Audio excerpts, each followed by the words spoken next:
morning, Mr. Amit Kapadia. I'd like to begin by asking you to tell us how and why you named your organization The Unforgotten. Okay, so my name is Amit Kapadia, and I am what they call the executive director of a charity called The Unforgotten, which we started back in 2007. So executive director, for those of you who don't know, is like the CEO of a company. So it's the head of a company, and it's a foundation that we started, a nonprofit, back in 2007. So the name, The Unforgotten, has two letters in there, the first two being UN. So we have a focus on the UN Millennium Development Goals that we're working towards. And we focus on four of them, and we focus on the goal to alleviate what is known as extreme poverty. So these are women and children in developing countries that earn less than $1 a day in income. So we have a focus on that population. So these women and children are in many ways unforgotten, is what you're saying. Right. So it's a play on words. So we're trying to say that these people, these extreme poor, have not been forgotten. So it means more than one thing. Thank you. Do you get a salary? 1 million kwacha. I do not. I do this as a volunteer, and we have this charity run by a board of directors in the U.S. that all serve as volunteers. We do have paid staff in the country who get paid in local currency like kwacha.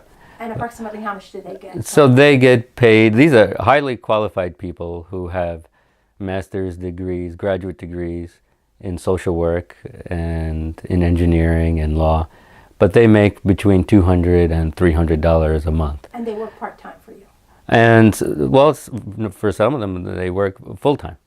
And so in Sierra Leone, for example, we have a staff of 7 that's in the country right now. You know, despite the Ebola crisis, they're in country working full-time on this. Okay. And you know, that's a decent living for people in developing countries. That's the standard wage for nonprofit staff. Thank you for sharing that. And how do you find the children that you end up serving? And I know there's such a demand for education, and you have a quota, a limit on how many children you can serve per family. Could you share that with Yeah, well, first we have to find them, but then they find us. So it's hard to keep them out. Like, for instance, in Sierra Leone, we did a small field trip out to the what are known as bomes. These are landfills in developing countries. Well, you'll actually find women and children actually living inside these waste dumps, and that's where they find food to eat, items to sell. So we made a small trip out to these bomes and identified a few families that needed our support. And then once word spread that we were there and willing to give assistance, then then the floodgates open, and we have so many people who are trying to get into our program. So we try to prioritize the ones that we can help, the ones that are the most needy, but the need is far more than the resources that we have. And you mentioned to me that you usually only can serve 2 per family, am I right? So we do have a rule because these families are quite large, and oftentimes quite large, so we make a rule that we can help no more than 2 per family. So what often that means is that only 2 kids in the family are getting food to eat, and the others are still going hungry, or they're still looking through the landfills for food to eat. So it is a very dire situation. And the children, could you share what happened last year with one family that where they lost a child for this reason? So yeah, so these children, I have children of my own, and I have a 9-year-old and an 11-year-old, and so these children that we help are like half the size of our girls, and if they're the same age. So they're very malnourished, and they have, you can imagine, since they're living out in the dumps themselves, they're eating food that's been thrown out, and so there's worms and things like that growing inside of them. So they're very malnourished, and they suffer from a lot of diseases. If they're lucky, they can live to age 40. That's the average life expectancy.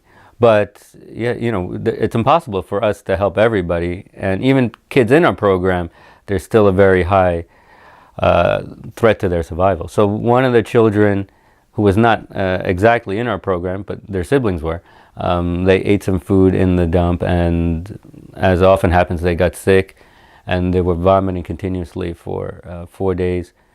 We took them to the hospital, but there was nothing the doctors can do, and the child died. That's so sad. So unfortunately, that's typical for the children that we help. So there are very few charities working with waste pickers in the world, and that's become a niche. You know, I mentioned we started this charity to focus on UN Millennium Development Goals. We still do that, but our target aid recipients are what is known as these waste pickers. You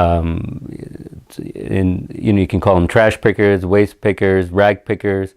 There's many terms in many developing countries, but the root causes are the same. These are women who've primarily left rural areas, running away from abusive men, or running away from famine, and they wind up coming to big cities in developing countries, and they wind up just looking through the trash, and they actually wind up living in the trash. So that's where we find them. We actually find them inside the waste dumps. So that's selling paper and plastic to make a living. They're selling paper and plastic to make a living. So I mentioned, so that's our goal, is to help these people earning less than $1 a day. And we do that and we work on the other Millennium Development Goals too. So we increase enrollment in primary school. So these children, they'll have been foraging through the trash for food to eat, but they won't be in school.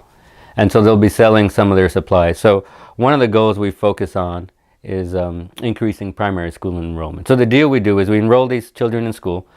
They have to stay in school in order to continue the support we give them. And so we're increasing primary school enrollment. We're also increasing access to safe drinking water. So believe it or not, in these waste dumps, some of these water tables are very low. So they can actually hand dig a well, and that's where they get their drinking water from. And so you can imagine all the runoff from the trash dump, it gets into the water supply. So they're not only eating it, they're drinking it. Contaminated water. So we also provide clean sources of drinking water. And the fourth Millennium Development Goal we're focusing on is empowering women and girls, because we have a focus on women and children. Usually in these families, the men have either abandoned them or they're running away from them. So almost exclusively in our target population are all women and children. Thank you for sharing that. Could you share the locations that you currently have a presence in, and how you selected those?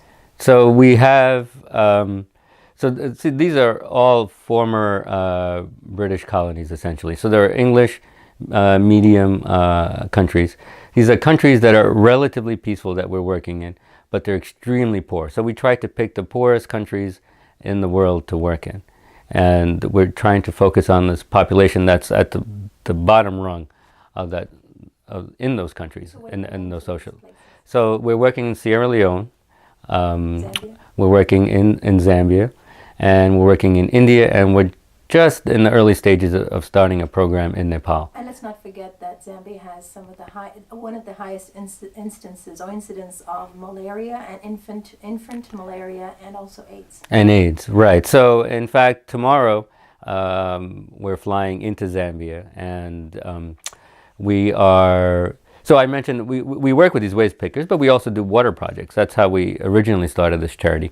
So we're putting in a water well for an orphanage that's in the rural part of northern Zambia, and this orphanage was set up just because of AIDS, because AIDS had decimated this country, and so these are orphans who lost their parents because of AIDS. So they themselves have AIDS, or they're living with AIDS, HIV/AIDS. And so there's an orphanage that's been set up in the country in the northern part for these orphans. And so we're going there and putting in a water supply for them. So that's one of the projects we're doing. It says here we need to change the battery pack. Do you think we should continue? I think you keep going until it runs out. And, what inspired you, or who or what inspired you to start this organization? So we started off doing small drinking water projects. And and I started doing a graduate degree, actually studying how to do this. And so my wife said, instead of studying it, why don't you actually do something about it? So we started small. Like I said, we started doing drinking water projects, and since then it's grown.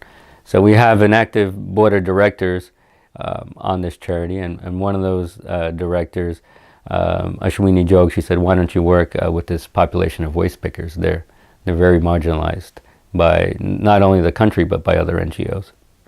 How would you? What has been the biggest or the greatest challenge in your work? So the greatest challenge is probably not unique to our charity, is all other charities, is funding. You know, we operate on a shoestring budget. Believe it or not, you know, we operate in almost four countries,